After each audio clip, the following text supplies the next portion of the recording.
الحمد لله نحمده ونستعينه ونستغفره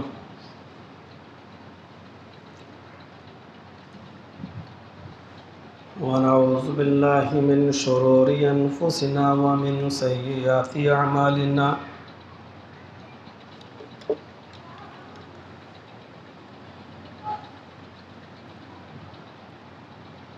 من يهده الله فلا مضل له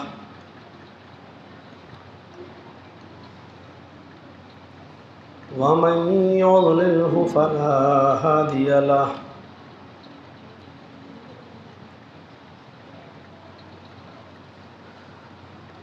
وأشهد أن لا إله إلا الله وحده لا شريك له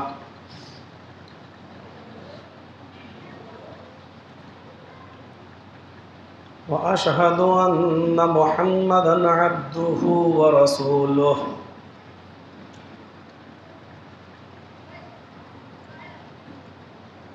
أما بعد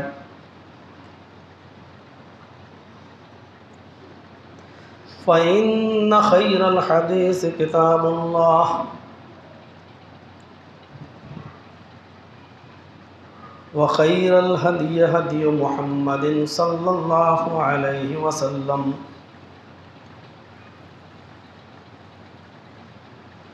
وشر الأمور محدثاتها وكل محدثة بدعة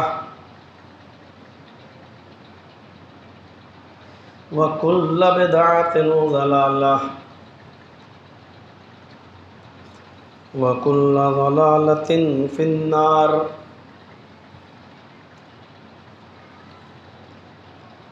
أعوذ بالله من الشيطان الرجيم. بسم الله الرحمن الرحيم.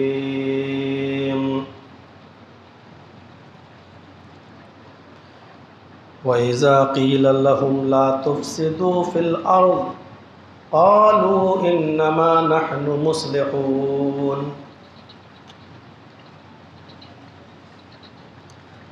رب اشرح لي صدري ويسر لي أمري واحلل عقدة من لساني يفقهوا قولي. حاضرین جمعہ، ہامیرا پور ڈسٹرکٹ ملیح آباد، اس کے اطراف سے تشریف لائے ہوئے معزز سامعین حضرات،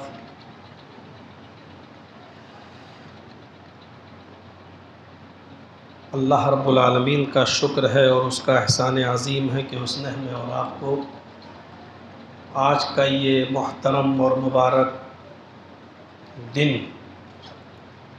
جمعہ کا ہمیں اور آپ کو مرحمت فرمایا،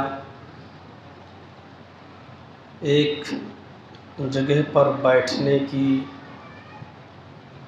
اور کتاب و سنت پر مبنی کچھ باتیں سننے کی توفیق عطا فرمائی. دعا ہے اللہ سے کہ اللہ تعالی ہم سب کو اس پر عمل کرنے کی توفیق عطا فرمائے.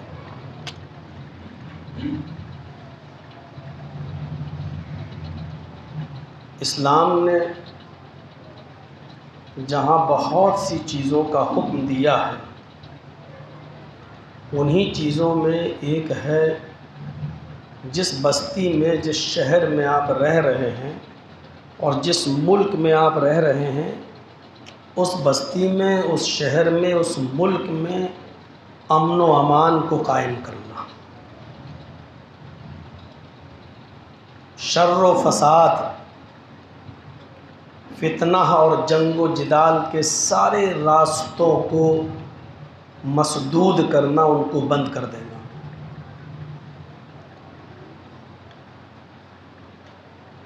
نبی اکرم صلی اللہ علیہ وسلم کا یہ فرمان بھی ہے کہ الفتنۃ اشد من القتل. فتنہ پھیلانا، فساد پھیلانا، زمین پر بد امنی کو قائم کرنا، یا ایسا واتاورن، ایسا ماحول بنا دینا کہ جس سے بد امنی رہے، شانتی بھنگ ہو، وہ ساری کی ساری چیزیں قتل سے زیادہ سنگین جرم ہیں۔ نبی اکرم صلی اللہ علیہ وسلم کی زندگی کا وہ واقعہ جو حدیبیہ کے میدان میں پیش آیا تھا، اور آپ نے صلح کی تھی، ناجائز شرطوں کو بھی آپ نے مانا تھا صرف اس لیے کہ فتنہ اور فساد کا دروازہ بند ہو جائے، جنگ و جدال کا دروازہ بند ہو جائے، اور کوئی ایسی چیز سامنے والے کو نہ ملے ہماری طرف سے کہ وہ اسی کو بہانہ بنا کر ہماری بستیوں میں آگ لگائے، ہم ہی کو قتل کرے۔ ہمیں سیکھنا چاہیے نبی اکرم صلی اللہ علیہ وسلم کے اس صلح حدیبیہ کے اس واقعے سے سبق حاصل کرنا چاہیے۔ ان چیزوں کو دہرانے کی ضرورت نہیں ہے، وہ ہماری یوٹیوب پہ تقریریں پڑی ہوں گی، آپ اس کو سن لیجئے گا، کتنی ناجائز شرطیں تھیں، لیکن اللہ کے رسول نے ان کو بھی مانا، صرف اس بنیاد پر کہ ان کو بہانہ نہیں مل جائے اس بات کا کہ ہم صلح نہیں چاہتے ہیں، اور بعد میں اس کے نتیجے بہت اچھے ہوئے۔ پورا مکہ نبی اکرم صلی اللہ علیہ وسلم نے فتح کیا، اور اس میں شاہانہ داخلہ بھی ہوا۔ نبی اکرم صلی اللہ علیہ وسلم زمین میں فتنہ پھیلانا اور فساد پھیلانا یہ منافقوں کا کام ہے، مومنوں کا کام نہیں ہے۔ منافقوں کی جہاں بہت سی نشانیاں بتائی ہیں، ان نشانیوں میں ایک نشانی یہ بھی بتائی ہے کہ جب ان سے کہا جائے کہ زمین کے اندر فساد برپا مت کرو، زمین میں فساد مت پھیلاؤ، تو جھٹ سے وہ یہ کہتے ہیں کہ ہم فساد کہاں پھیلا رہے ہیں، ہم تو جائز بات کر رہے ہیں، ہم تو صلح کی بات کر رہے ہیں، ہم تو اچھی بات کر رہے ہیں، ہماری بات کہیں غلط نظر آئے تو آپ بتائیے ہماری بات میں کوئی غلطی کہاں نظر آ رہی ہے۔ منافقوں کی صفت بتاتے ہوئے اللہ نے فرمایا اذا قیل لهم لا تفسدوا فی الارض، جب ان سے کہا جاتا ہے کہ زمین میں فساد برپا مت کرو، زمین میں فساد مت پھیلاؤ، قالوا انما نحن مصلحون، جھٹ سے یہ کہہ دیتے ہیں کہ ہم تو اصلاح کرنے والے ہیں، ہم تو خیر خواہ ہیں، ہم تو چاہتے ہیں کہ سب لوگ ایک پلیٹ فارم پہ آ جائیں، ہم کہاں فساد پھیلا رہے ہیں۔ الا انہم ہم المفسدون، ہوشیار رہنا جو اپنی زبانوں سے یہ کہہ رہے ہیں کہ ہماری کیا غلطی ہے، ہم تو فساد کہاں پھیلا رہے ہیں، ہم تو لوگوں کو ملانے کی بات کر رہے ہیں، یہی فسادی ہیں، ان کو معلوم نہیں ہے، ان کو شعور نہیں ہے اس بات کا، ولکن لا یشعرون، ان کو شعور نہیں ہے، یہ بے عقلی کی بات کر رہے ہیں۔ کبھی کبھی ہم حق پر ہوتے ہیں لیکن اس کے باوجود ہمیں جھکنا پڑتا ہے، وہاں پر حق پر ہونے کے باوجود بھی اپنے آپ کو طیش میں لانا اور اکڑ میں آ جانا اور یہ دکھانا کہ نہیں ہم کسی بھی قیمت پر جھکنے کے لیے تیار نہیں، ہم حق پر ہیں، وہ چیز ہمارے لیے بڑی نقصان دہ ہو جاتی ہے۔ جب ہماری تعداد کم ہو، ہم اقلیت کے اندر ہوں، تو ہمیں کبھی کبھی ایسی ناجائز باتوں پر بھی سمجھوتا کرنا پڑتا ہے جن باتوں کے سمجھوتا کرنے سے ہمارے دین پر کوئی فرق نہ پڑے۔ مثلا توحید کے ساتھ سمجھوتا نہیں ہوگا چاہے میری جان چلی جائے،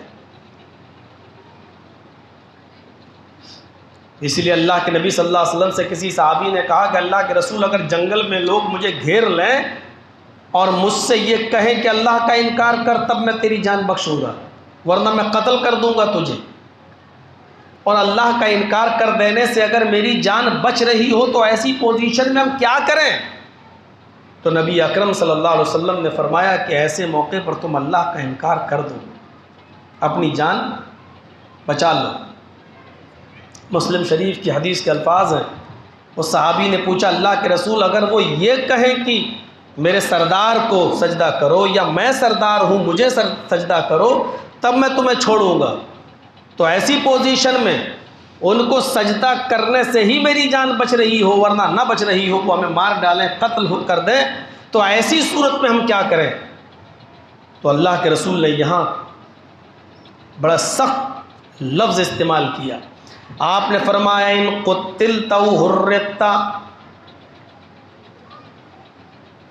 اگر اللہ کا انکار کرانے سے تمہیں چھوڑ رہے ہو تو اللہ کا انکار کر کے اپنی جان بچا لو، لیکن اگر وہ یہ کہیں کہ مجھے یا میرے مالک کو، میرے آقا کو سجدہ کرو، تب میں تمہیں چھوڑوں گا، اور تمہاری جان خطرے میں ہو تو ایسی پوزیشن میں اپنے آپ کو قتل کرا لینا۔ ان قتلتا، اگرچہ وہ تمہارے ٹکڑے ٹکڑے کر دیں، بوٹی بوٹی کر دیں، قیمہ قیمہ کر دیں، تو یہ کرا لینا۔ او حررت، یا تمہاری باڈی کو، تمہارے جسم کو جلا کر راکھ کر دیں تو یہ بھی کروا لینا۔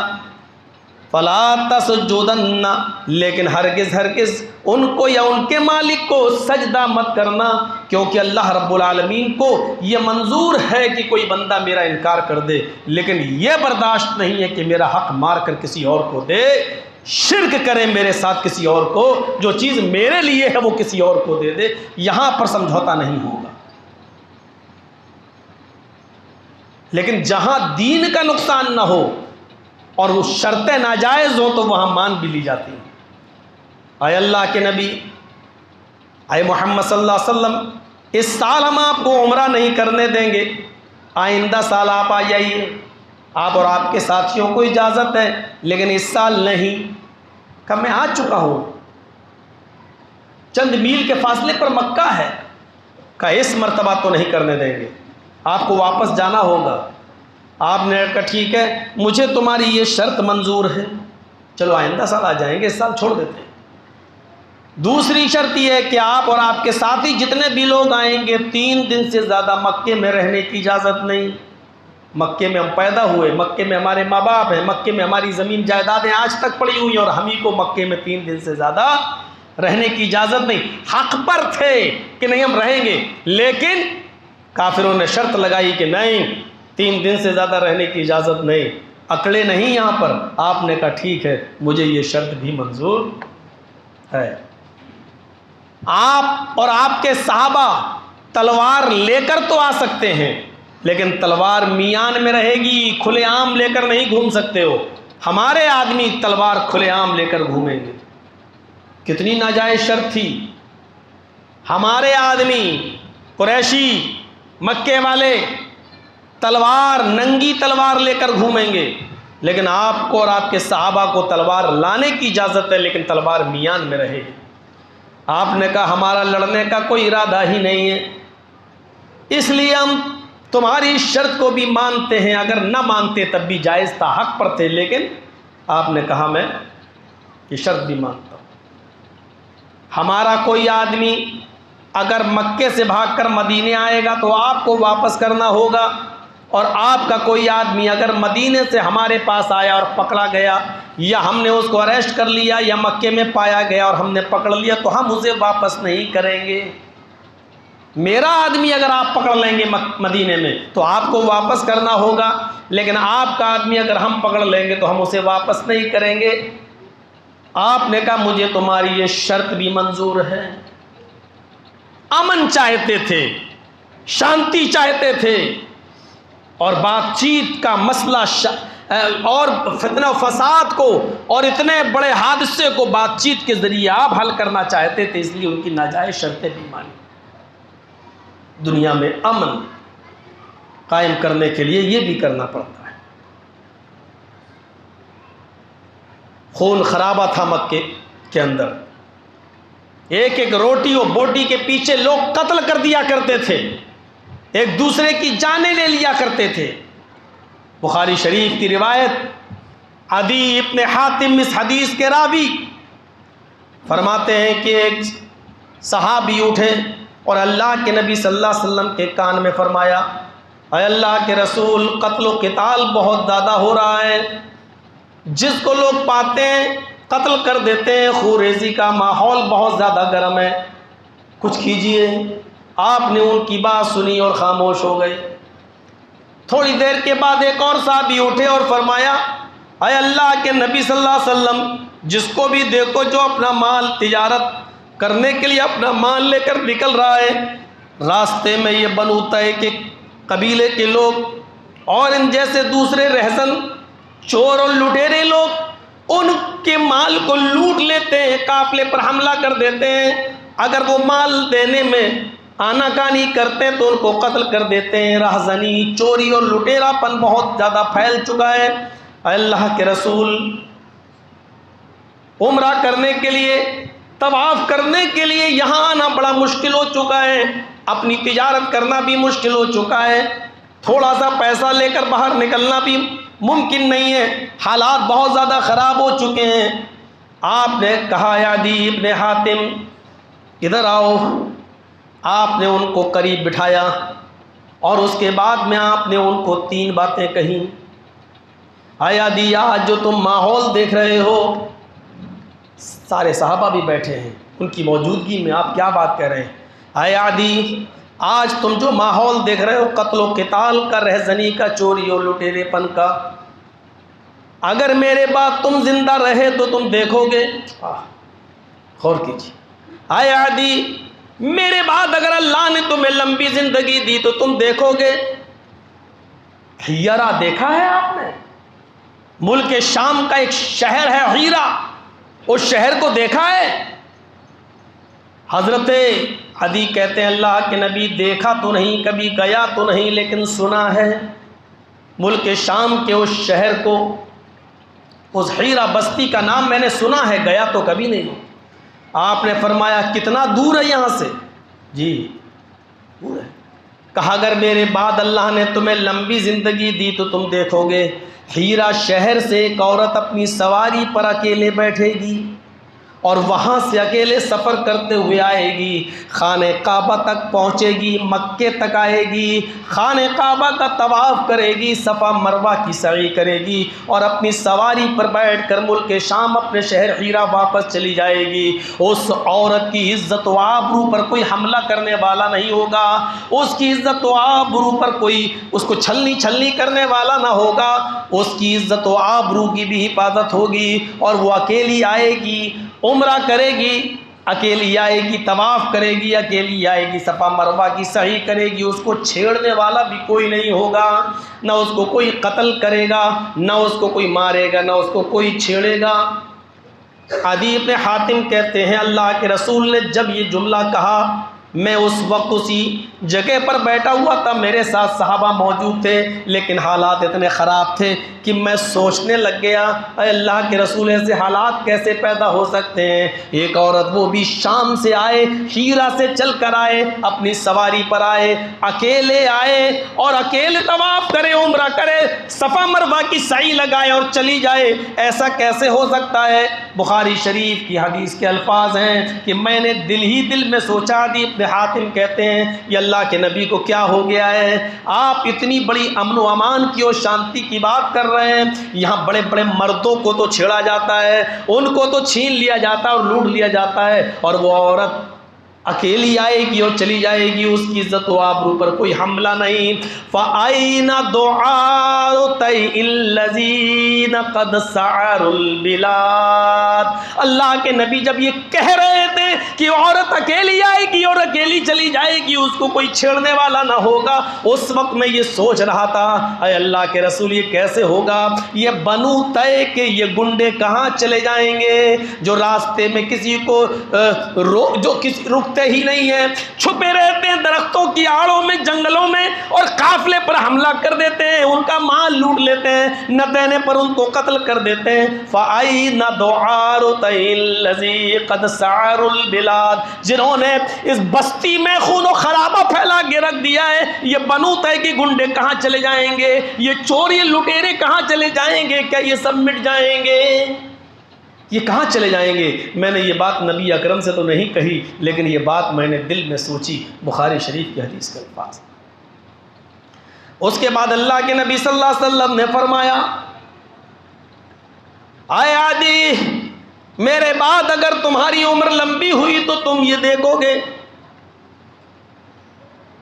کہ کسرا کے خزانے فتح ہو کر مدینے کی طرف آ رہے ہیں، کسرا کے خزانوں کو لوگ جیتیں گے، کسرا ہارے گا، اور کسرا کے خزانے لٹ کر فتح ہو کر وہ مدینے آ رہے ہیں۔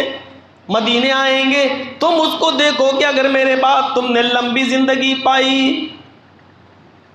میں نے بڑے تعجب سے پوچھا، عدی ابن حاتم کہتے ہیں میں نے تعجب سے پوچھا، اے اللہ کے رسول کس کسرا کی بات کر رہے ہیں؟ جو بادشاہ وقت ہے اس کی؟ کسرا ابن ہرمز؟ کس کی بات کر رہے ہیں؟ جس کو دنیا کی بڑی سے بڑی طاقتیں شکست نہیں دے پاتی ہیں۔ ایران، اردن، آذربائیجان، عراق، شام، کوئی ان کو ہرا نہیں پاتا ہے، اور ان بادشاہ کو شکست دے کر اس کا مال ہمارے پاس مدینے میں آئے گا۔ یہ آپ بات کر رہے ہیں، کسرا کی بات کر رہے ہیں، ایسی اس کسرا کی، کسرا ابن ہرمز کی؟ اللہ کے نبی فرماتے ہیں ہاں میں کسرا ابن ہرمز ہی کی بات کر رہا ہوں، میں اسی بادشاہ کی بات کر رہا ہوں، اس کے خزانے فتح ہو کر مدینے آئیں گے۔ میں بڑا تعجب کر رہا تھا کہ اللہ کے رسول یہ بات ہم سے کہہ رہے ہیں جو ناممکن ہے، محال ہے۔ بڑی سے بڑی طاقتیں کسرا کو اس کے تختے سے نہیں ہٹا پاتی ہیں، شکست نہیں دے پاتی ہیں اس کے پاور اور اس کی طاقت، اور اللہ کے رسول کہہ رہے ہیں اس کے خزانے جیت کر فتح ہو کر مدینے آئیں گے۔ میں نے کہا تو کچھ نہیں لیکن تعجب مجھے ہوا۔ عدی ابن حاتم کہتے ہیں کہ اللہ کے رسول نے تیسری بات مجھ سے کہی، اے عدی اگر میرے بعد تم نے لمبی زندگی پائی تو تم دیکھو گے کہ لوگ اپنی مٹھی میں سونا اور چاندی ہاتھ میں لیں گے، لوگ اپنی مٹھی میں سونا اپنے گھر سے لے کر نکلیں گے، چاندی اپنے گھر سے لے کر نکلیں گے صدقہ کرنے کے لیے، زکوٰۃ دینے کے لیے۔ تم دیکھو گے اس وقت لوگ اتنے خوشحال ہو چکے ہوں گے، اتنے امیر ہو چکے ہوں گے کہ وہ اپنے گھروں سے سونا اور چاندی مٹھی میں بند کر کے لے جائیں گے، صدقہ قبول کرنے والوں کو ڈھونڈیں گے، زکوٰۃ لینے والوں کو ڈھونڈیں گے، ان کی مدد کی جائے، وہ غریبوں کو ڈھونڈیں گے، لیکن ان کی مٹھی کا وہ سونا مٹھی میں رہے گا، وہ اپنے گھر میں واپس لے آئیں گے۔ صدقہ اور زکوٰۃ کوئی قبول کرنے والا نہ ہوگا، ان کی مٹھی کا وہ سونا لینے والا کوئی نہیں ہوگا، وہ ایک ایک غریب کو تلاش کریں گے لیکن کوئی غریب نہیں ملے گا جو سونے کا ضرورت مند ہو، جو چاندی کا ضرورت مند ہو۔ عدی ابن حاتم جس وقت یہ واقعہ بیان کر رہے تھے وہ فرما رہے تھے، آئے لوگوں دو چیزیں تو میری زندگی میں ہو گئی جو میں نے اپنی آنکھوں سے دیکھ لیا ہے، محمد رسول اللہ صلی اللہ علیہ وسلم اس دنیا میں موجود نہیں ہے، آپ تو انتقال کر گئے ہیں، آپ اس دنیا میں موجود نہیں ہیں، لیکن نبی کے انتقال کے بعد میں نے لمبی عمر پائی ہے، میں نے ابو بکر کا زمانہ بھی دیکھا، میں نے عمر کا زمانہ بھی دیکھا ہے۔ لوگوں دو چیزوں کو میں نے اپنی آنکھوں سے دیکھ لیا ہے، آج میں دیکھ رہا ہوں ہیرا شہر سے عورت اکیلی آتی ہے، اپنی سواری پر بیٹھتی ہے، خانہ کعبہ جاتی ہے، عمرہ کرتی ہے، طواف کرتی ہے، صفا مروہ کی سعی کرتی ہے، اور اکیلے ملک شام ہیرا واپس چلی جاتی ہے۔ اس عورت کو کوئی چھیڑنے والا نہیں ہوتا ہے، اس عورت کا کوئی تعاقب کرنے والا نہیں ہوتا ہے، اس کی زندگی میں سکون ہی سکون ہے، وہ اکیلے آتی ہے اور اکیلے چلی جاتی ہے، اس کو کوئی چھیڑنے والا نہیں ہوتا ہے، اس کو کوئی لوٹنے والا نہیں ہوتا ہے۔ میں نے یہ بھی اپنی زندگی میں دیکھ لیا، حضرت عمر فاروق کے قافلے نے اور آپ کے مجاہدین نے کسرا کو شکست بھی دے دی ہے، اور کسرا کے خزانے میں نے مدینے میں دیکھ بھی لیے ہیں۔ کیسر و کسرا کے سونے کا وہ تاج جو وہ پہنا کرتا تھا وہ بھی خزانوں میں لٹ کر آ گیا ہے، فتح ہو کر مدینے تک پہنچ گیا ہے۔ جو ناقابل جو چیز ہونے والی نہیں تھی، جو امید کے اندر امید بھی جس کی نہیں کی جا سکتی تھی، وہ چیز بھی میں نے اپنی آنکھوں سے دیکھ لی ہے۔ یہ دو چیزیں تو میں نے دیکھ لی ہیں، لیکن میں عمر کے اس دہلیز پر پہنچ چکا ہوں کہ تیسری چیز ابھی تو میری آنکھوں کے سامنے سے نہیں گزری، لیکن تم دیکھو گے میرے بعد تمہاری عمر اگر لمبی ہوگی تو تم یہ بھی دیکھو گے کہ لوگ سونے اور چاندی کو اپنے گھروں سے اپنی مٹھی میں اور اپنے ہاتھ میں لے کر نکلیں گے، لیکن سونا اور چاندی کوئی قبول کرنے والا نہیں ہوگا۔ دو چیزوں کو حضرت عدی ابن حاتم نے اپنی آنکھوں سے دیکھا ہے۔ عورتیں سکون کے ساتھ آتی ہیں اور طواف کر کے واپس ہیرا چلی جاتی ہیں۔ میرے بھائیوں، یہ امن و امان کیسے قائم ہوا؟ وہ بھی اتنے خطرناک ماحول میں، وہ بھی اتنی خطرناک بستی میں، جہاں ایک ایک روٹی اور ایک ایک بوٹی کے پیچھے لوگ قتل کر دیتے ہوں، جہاں عورتوں کی عزت و آبرو کی کوئی قیمت نہ ہو، پانی سے زیادہ سستی ہو کہ ان کی عزت و آبرو پر جو چاہے حملہ کر دے، ایسے ماحول میں محمد رسول اللہ نے یہ امن و امان قائم کیا ہے، تو اپنے عدل اور اپنے انصاف کی بنیاد پر۔ عدل و انصاف جہاں ہوگا وہاں امن ہوگا، جہاں عدل و انصاف نہیں ہوگا وہاں امن نہیں ہوگا۔ اور یہ بات میں کھل کے کہہ دوں، ہمارے ہندوستان میں، ہمارے بھارت میں آج جو بد امنی پھیلی ہوئی ہے، اس کی وجہ یہ ہے کہ یہاں پر عدل نہیں ہے، انصاف نہیں ہے۔ جہاں عدل ہوگا، جہاں انصاف ہوگا وہاں امن ہوگا، اور جہاں عدل و انصاف نہیں ہوگا وہاں امن نہیں ہوگا۔ ہمارے جرم کریں تو چھوڑ دیے جائیں، FIR تک درج نہ ہو، تمہارے جرم کریں تو ان کو پکڑ کر جیل کی سلاخوں میں ڈال دیا جائے۔ نربھیا کا ساتھ غلط کام ہو تو ان کے مجرموں کو پھانسی کے تختے پر لٹکا دیا جائے، لیکن بلقیس بانو کے ساتھ اگر غلط کام ہو تو اس کے ساتھ غلط کام کرنے والوں کو آزادی کے موقع پر 15 اگست کے دن رہا کر دیا جائے۔ جہاں ایسی بے انصافی اور بے عدلی ہوگی، اس ملک کے اندر کبھی امن اور امان قائم نہیں ہو سکتا ہے، کیونکہ امن اور امان اور شانتی کے لیے عدل اور انصاف کا ہونا ضروری ہے۔ جہاں برابر ہو، عدل ہو، جہاں اپنا اور پرایا نہ دیکھا جاتا ہو، جہاں اپنا اور غیر نہ دیکھا جاتا ہو، انصاف سب کے ساتھ ہو، وہاں پر میرے پیارے ساتھیوں امن قائم رہتا ہے۔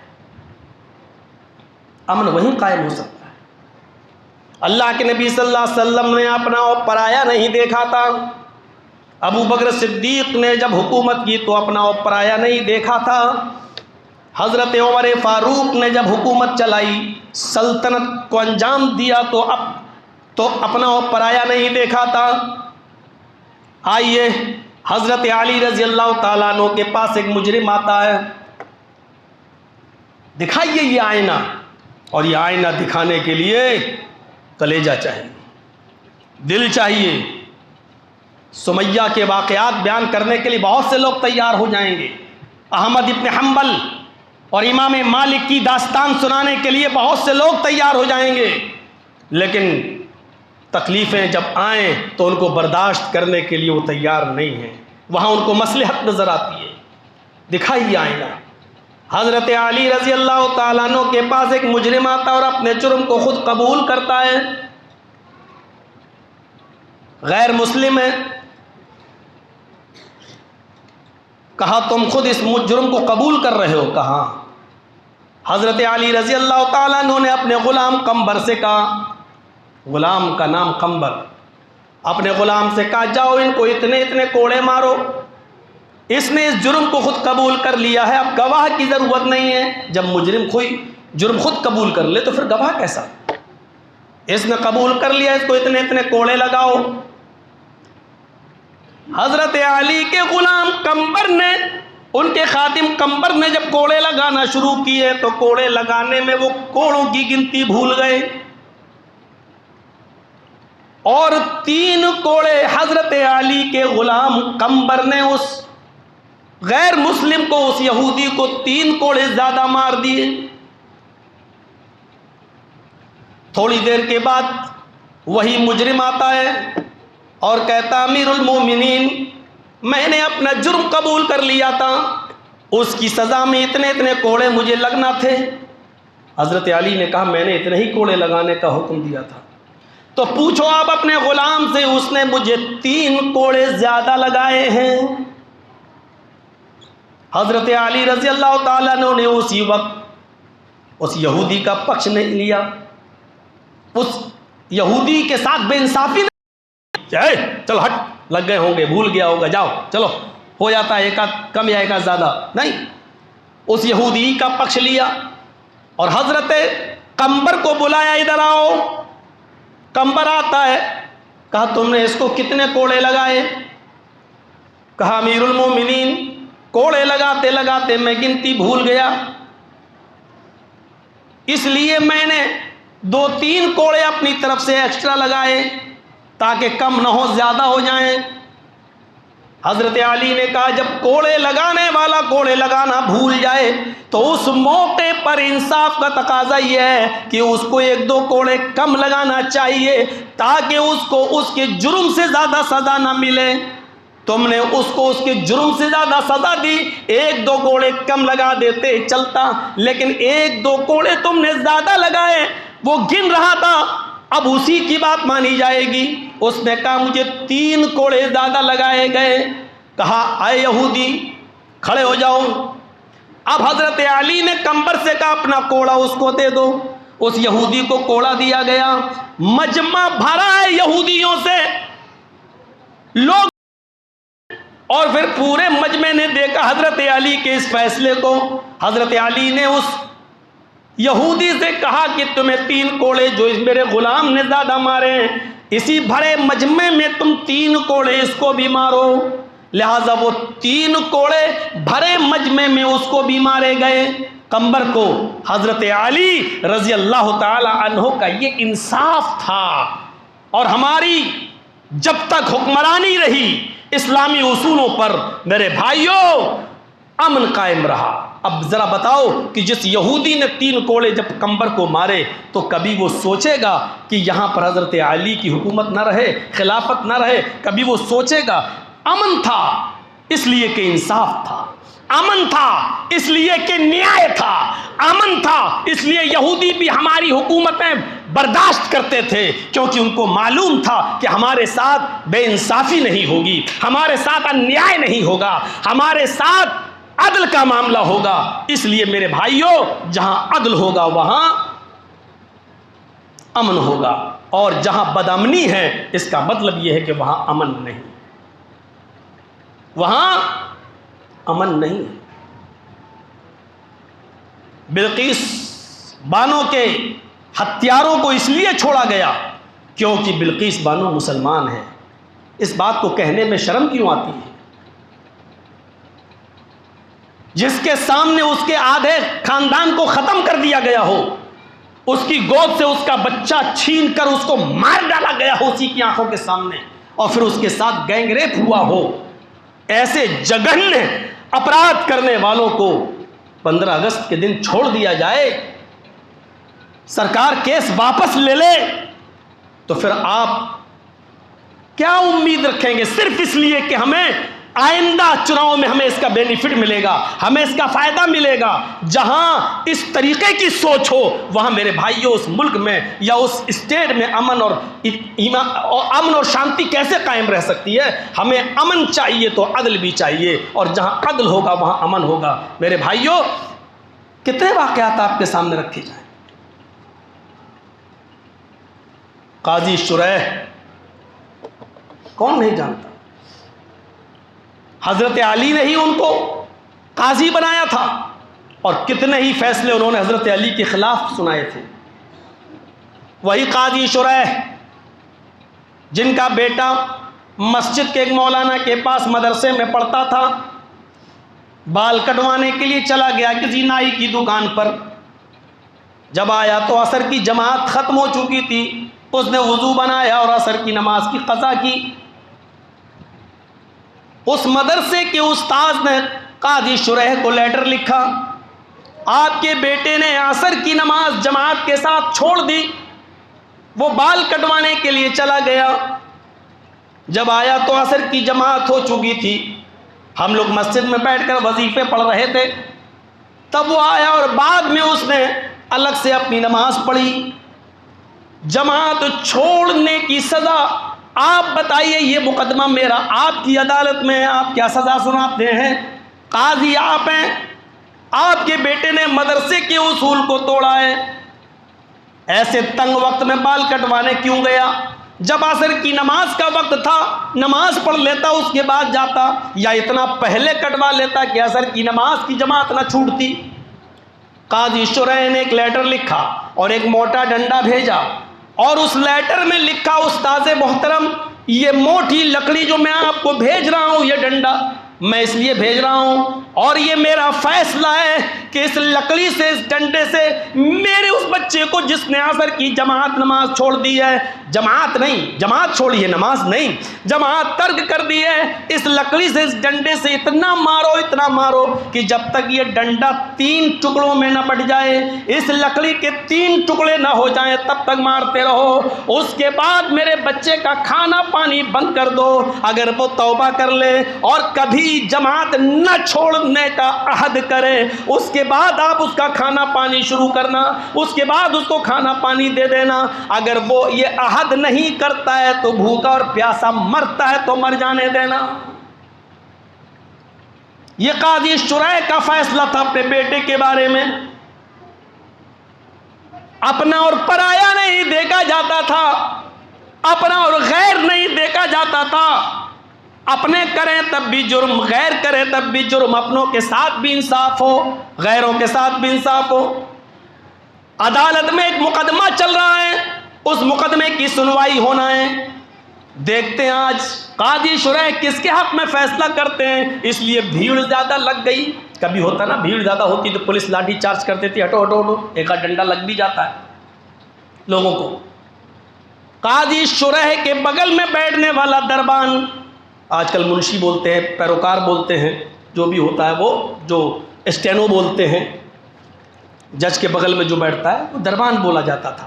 قاضی شریح کا دربان لوگوں کو دیکھتا بھیڑ، تو بھیڑ کو تتر بتر کرنے کے لیے ایک کوڑا اٹھاتا ہے اور ہوا میں چلاتا ہے تاکہ لوگ بھاگیں اور کورٹ کے باہر، عدالت کے باہر چلے جائیں اور وہاں سے سنیں کہ قاضی شریح کیا فیصلہ سنا رہے ہیں۔ بھیڑ کو تتر بتر کرتا ہے اور ہوا میں چلاتے ہوئے اچانک اس کے ہاتھ سے ہلتا ہوا کوڑا ایک یہودی کے لگ گیا۔ بھیڑ تو تتر بتر ہو گئی، لیکن یہودی قاضی شریح کے سامنے کھڑا ہو گیا۔ قاضی شریح نے کہا ساری بھیڑ چلی گئی، تم یہاں کیسے کھڑے ہو؟ اس نے کہا قاضی صاحب، آپ کے دربان نے ایک کوڑا میرے مارا ہے، جبکہ آپ کی شریعت یہ کہتی ہے کہ بھیڑ کو تتر بتر کرنے کے لیے پہلے وارننگ دو، لوگوں سے کہو کہ جلدی سے ادھر سے ادھر ہو جاؤ، اپنی اس جگہ سے ہٹ جاؤ، عدالت کے باہر کھڑے ہو جاؤ، ورنہ اتنی دیر کے بعد میں کوڑے برسانا شروع کر دوں گا، چاہے جس کے لگے۔ آپ کے دربان نے کوئی وارننگ نہیں دی، بس اتنا کہا جلدی سے باہر نکلو، اور ہوا میں کوڑا چلانے لگا۔ ایک کوڑا میرے جسم پر لگ گیا۔ قاضی شریح نے اپنے دربان کی طرف دیکھا، کیا تم نے پہلے سے وارننگ دی تھی؟ کہا نہیں۔ کیا یہ سچ ہے کہ تمہارے جسم سے ہاتھ سے ہلنے والا کوڑا اس یہودی کے لگ گیا ہے؟ دربان نے اپنا جرم قبول کیا، ہاں میں ہلا رہا تھا ہوا میں، یہ پیچھے کھڑا تھا اور یہ کوڑا ہلتے ہلتے پیچھے اس کے لگ گیا۔ قاضی شریح نے کہا پہلے اسی مقدمے کی سماعت ہوگی۔ آئے دربان، اب تم سامنے آؤ۔ اس دربان کو سامنے کر دیا اور اس یہودی کے ہاتھ میں قاضی شریح نے کہا کہ اس کو کوڑا دو۔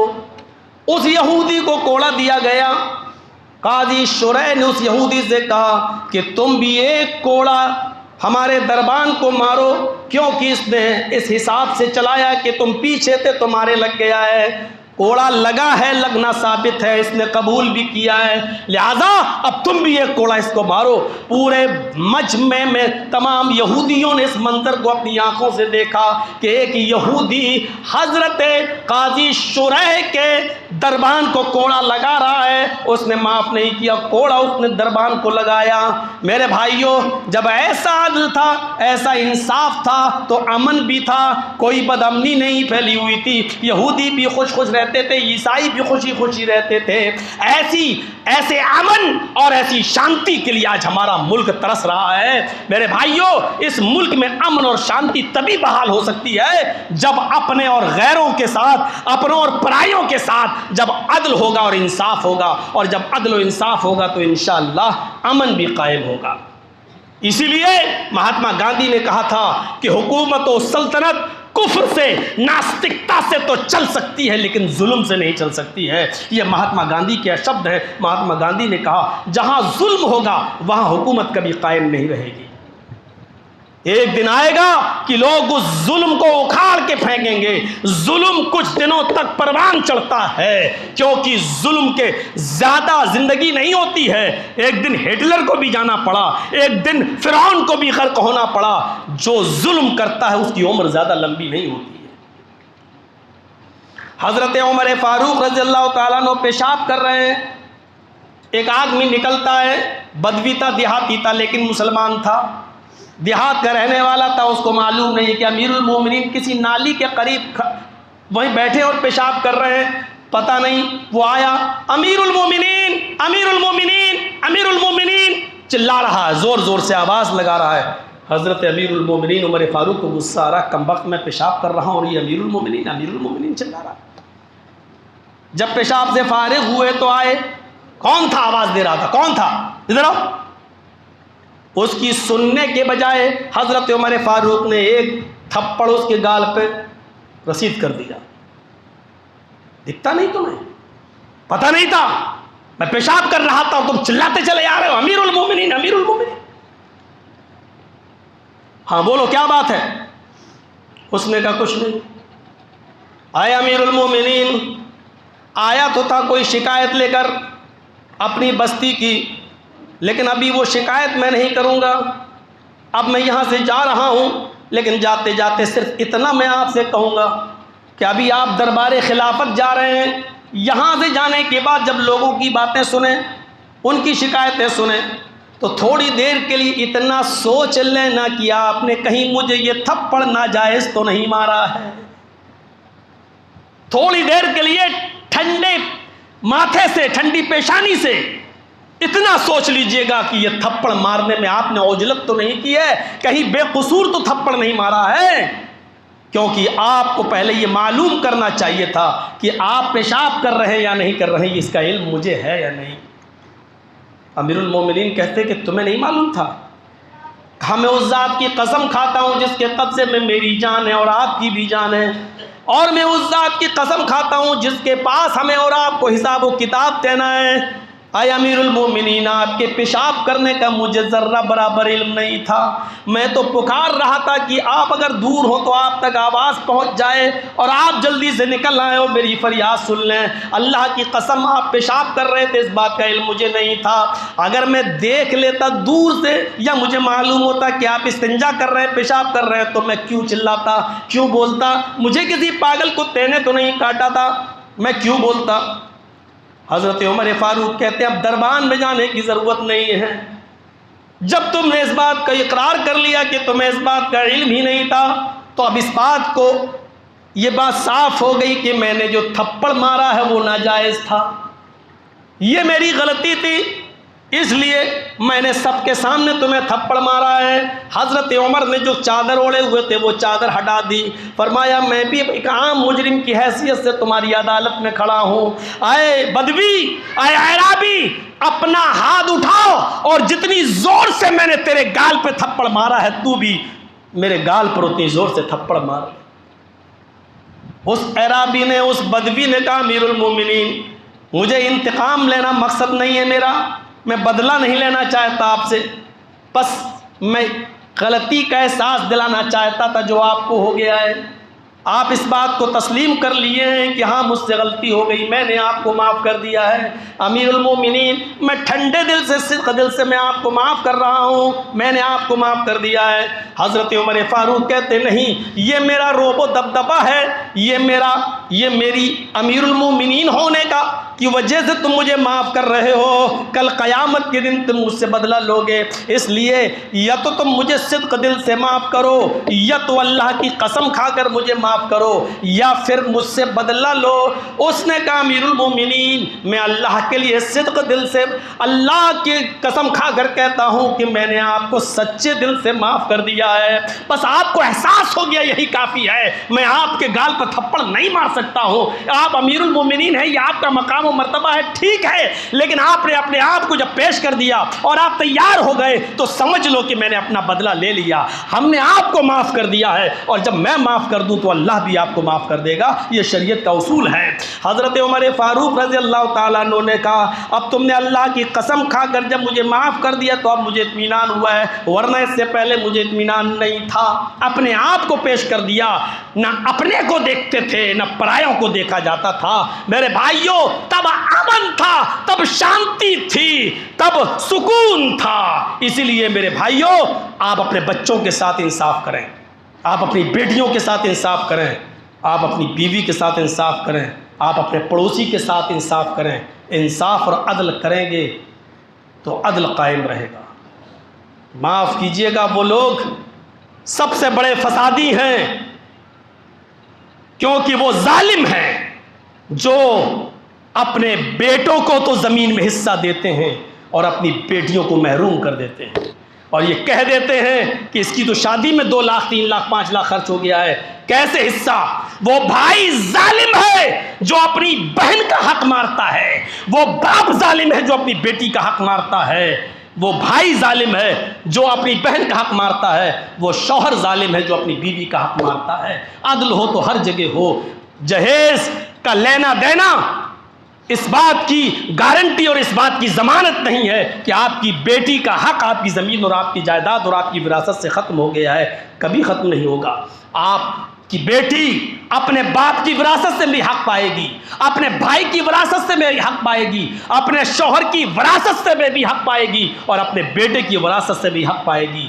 یعنی بیٹے کی وراثت میں ماں کا حق ہے، بھائی کی وراثت میں بہن کا حق ہے، اور شوہر کی وراثت میں بیوی کا حق ہے، اور باپ کی وراثت میں بیٹی کا حق ہے۔ بیٹی چاروں طرف سے، لڑکی چاروں طرف سے اپنا حق پائے گی، اور جو اس کا حق نہیں دے رہا وہ ظالم ہے، وہ اپنے گھر کا فسادی ہے، وہ مفسد ہے، وہ قرآن کی اس آیت کے مصداق منافق ہے کہ ان المفسدین، اللہ تعالیٰ نے فرمایا کہ اذا قیل لهم لا تفسدوا فی الارض، یہ تو منافقوں کی علامت ہے۔ جب ان سے کہا جاتا ہے زمین میں فساد مت پھیلاؤ تو وہ کہتے ہیں ہم تو اصلاح کر رہے ہیں، ہم تو اچھی بات کر رہے ہیں۔ آپ بھی کہہ رہے ہیں ارے صاحب ہم نے لڑکے کو 5 لاکھ کی زمین دی ہے تو 5 لاکھ اپنی بیٹی کو جہیز بھی دیا ہے۔ جہیز دینا اسلام میں جائز نہیں ہے، لیکن حق دینا اسلام میں یہ واجب ہے، فرض ہے۔ تم نے ناجائز کام کر دیا ہے، اور جو جائز اور فرض اور واجب تھا وہ تم اس سے محروم کر رہے ہو۔ آپ کی بیٹی 5 لاکھ کا جہیز پا کر بھی آپ کی زمین اور آپ کی جائیداد میں برابر کا حق رکھتی ہے، آپ اس کو محروم نہیں کر سکتے ہو۔ یہ کہنا کہ ہم نے اتنی شادی میں خرچ کر دیا یہ کوئی ضمانت نہیں ہے، اور یہ کہہ دینا آپ کو اس کا حق آپ کو مارنے پر مجبور نہیں کر سکتا ہے۔ اس لیے عدل ہو تو ہر جگہ عدل ہو، انصاف ہو تو ہر جگہ انصاف ہو، ورنہ نہیں۔ میرے بھائیوں زمین میں فتنہ اور فساد پھیلانے کی ایک شکل بھی موجود ہے۔ بھائی بھائیوں میں جھگڑا ہے، باپ بیٹے میں جھگڑا ہے، بیٹی ہمارے گھر نہیں آ رہی ہے، کیونکہ وہ اپنا حق مانگتی ہے، اور بھائی ہمارے بیٹے اس کا حق دینے کے لیے تیار نہیں ہے، اور باپ اس کا حق دینے کے لیے تیار نہیں ہے۔ پڑھ لو نمازیں، رکھ لو لمبی داڑیاں، تہجد بھی پڑھ لو، ٹیکے بھی آ جائیں نماز پڑھتے پڑھتے تمہارے چہروں پر، زمین اور مسجد کی 4 انگلی کے برابر بھی زمین اگر آپ نے سجدے کے لیے باقی نہ چھوڑی ہو، پھر بھی اللہ کی قسم تمہاری نمازیں تمہارے منہ پہ مار دی جائیں گی، تمہاری تہجدیں تمہارے منہ پہ مار دی جائیں گی۔ کوئی عبادت کا فائدہ نہیں ملے گا آپ کو اللہ کی عدالت میں جب تک آپ اپنی بیٹیوں کا حق نہیں دیں گے، آپ اپنے بیٹوں کے ساتھ انصاف نہیں کریں گے، آپ اپنی بہن کے ساتھ انصاف نہیں کریں گے۔ آپ کی نمازیں نمازیں نہیں، آپ کی عبادت عبادت نہیں، کیونکہ اللہ حقوق اللہ تو معاف کر سکتا ہے، حقوق العباد معاف نہیں کر سکتا ہے۔ نماز اور روزے کی کوتاہی تو اللہ معاف کر سکتا ہے، لیکن آپ نے اگر کسی کا حق مارا ہے تو اللہ اس کو معاف نہیں کرے گا جب تک کہ وہ بندہ آپ کو معاف نہیں کرے۔ مجھ میں ایک عیب بڑا ہے کہ وفادار ہوں میں، مجھے یہی ایک برائی ہے میرے اندر کہ جو کچھ آتا ہے منہ میں بول دیتا ہوں، لیکن شریعت کے دائرے میں جوش و جذبات ہیں ضرور میرے، لیکن وہ دائرے کے اندر۔ اس لیے میرے پیارے ساتھیوں، اس لیے کہا کہ منافقوں کی ایک علامت یہ بھی ہوتی ہے کہ وہ قرآن و حدیث پر مکمل طور پر نہیں چلتے ہیں۔ اللہ تعالیٰ نے نبی سے کہا کہ ان کے اونچے پاجامے، نیچے کرتے، ان کے چہرے مکھڑے تمہیں خوش کر دیں گے، یعنی ان کا لباس، ان کے چہروں کی داڑیاں، ان کی عبادتیں دیکھ کر تمہیں ایسا لگے گا کہ یہ بڑا اللہ والا نیک آدمی ہے، لیکن یہ سب سے بڑا منافق ہے۔ کیونکہ یہ صرف دکھانے کی عبادت تو کر رہا ہے، لیکن اللہ کے بندوں کا حق ادا نہیں کر رہا ہے، ان کا حق مار رہا ہے۔ منافق مت بنیے۔ جب آپ نماز پڑھ رہے ہیں تو ان نمازوں کو قبول کرنے کے راستے بھی اللہ نے بتائے ہیں، ان راستوں پر بھی عمل کریے، کسی کا حق مت ماریے۔ عدل و انصاف ہونا چاہیے سب کے ساتھ۔ اللہ سے دعا ہے کہ بار الہ ہماری خطاؤں کو معاف فرما دے، ہمارے گناہوں کو بخش دے، ہمارے اس ملک میں امن و امان قائم فرما دے۔ اللہ امن و امان کے لیے ضروری ہے کہ عدل ہو۔ اللہ ہماری حکومت کو عدل کرنے کی توفیق عطا فرما، بار الہ انصاف کرنے کی توفیق عطا فرما۔ اے اللہ عدل و انصاف ہمارے ملک میں نافذ فرما دے۔ اے اللہ اس وقت جو چیف جسٹس ہمارے ملک کے جو اس وقت نافذ ہوئے ہیں، پتہ نہیں تو نے ان کے دماغ میں کیا ڈال رکھا ہے، جو عدل و انصاف کا پیمانہ لے کر چل رہے ہیں۔ بار الہ ایسے ہی چیف جسٹس کی ضرورت ہے، بار الہ ہمیں ایسے ہی ججوں سے ہمارے ملک کو آباد فرما دے۔ اے اللہ ہمارے ملک میں ایسے ہی انصاف کرنے والے حکمرانوں کو ہمارے اوپر مسلط فرما۔ بار الہ ہم تجھ سے دعا کرتے ہیں کہ تو جب تک ہمیں زندہ رکھ، اسلام پہ زندہ رکھنا، اور جب ہمارا خاتمہ ہو تو ایمان پر ہمارا خاتمہ فرمانا۔ وما علینا الا البلاغ المبین، وآخر دعوانا ان الحمد للہ رب العالمین۔